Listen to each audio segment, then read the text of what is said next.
ৰাষ্ট্ৰপতি দ্ৰৌপদী মুৰ্মুৱে প্ৰদান কৰা 2024 আৰু 2025 বৰ্ষৰ সন্মানীয় সংগীত নাটক একাডেমী বঁটাত উজ্বলি উঠিছে অসমৰ কেইবাগৰাকীও প্ৰবীণ শিল্পী। আহক প্ৰতিযোগিতামূলক পৰীক্ষাৰ বাবে অতি গুৰুত্বপূৰ্ণ এই খবৰটোৰ সম্পূৰ্ণ তথ্য জানি লওঁ।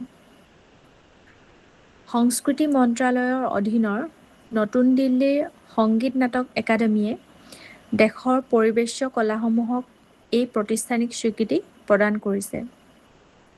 এইবাৰৰ 2024-25 বৰ্ষৰ চক্ৰত অসমৰ 5 গৰাকীকৈ বিশিষ্ট শিল্পীয়ে ৰাষ্ট্ৰীয় পৰ্যায়ত এই সন্মান লাভ কৰিছে। চেতনা দাসক সংগীত নাটক একাডেমী বঁটা 2025 প্ৰদান কৰা হয়। তেওঁক অভিনয়ৰ ক্ষেত্ৰত এই বঁটা প্ৰদান কৰা হয়। মল্লিকা কন্দলীক সংগীত নাটক একাডেমী বঁটা 2025 প্ৰদান কৰা হয় সত্ৰীয়া নৃত্যৰ ক্ষেত্ৰত। ভাস্কৰজ্যোতি ওজাক সংগীত নাটক একাডেমী বঁটা 2025 প্ৰদান কৰা হয় সত্ৰীয়া নৃত্যৰ ক্ষেত্ৰত।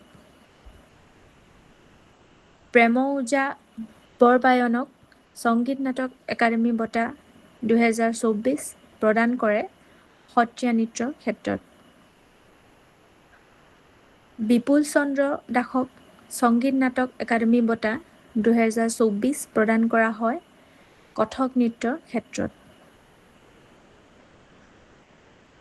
সংগীত নাটক একাডেমীৰ 3স্তৰীয় সন্মানৰ ভিতৰত আছে সৰ্বোচ্চ একাডেমী ৰত্ন ফেলোশ্বিপ, যি মাত্ৰ 40 গৰাকী জীৱিত ফেলোৰ মাজত সীমাবদ্ধ, আৰু 3 লাখ টকাৰ পুৰস্কাৰযুক্ত বাৰ্ষিক একাডেমী পুৰস্কাৰ, য'ত 1 লাখ টকা, তাম্ৰপত্ৰ আৰু অংগবস্ত্ৰ প্ৰদান কৰে, আৰু যুৱ প্ৰতিভাৰ বাবে উস্তাদ বিছমিল্লাহ খান যুৱ পুৰস্কাৰ প্ৰদান কৰে।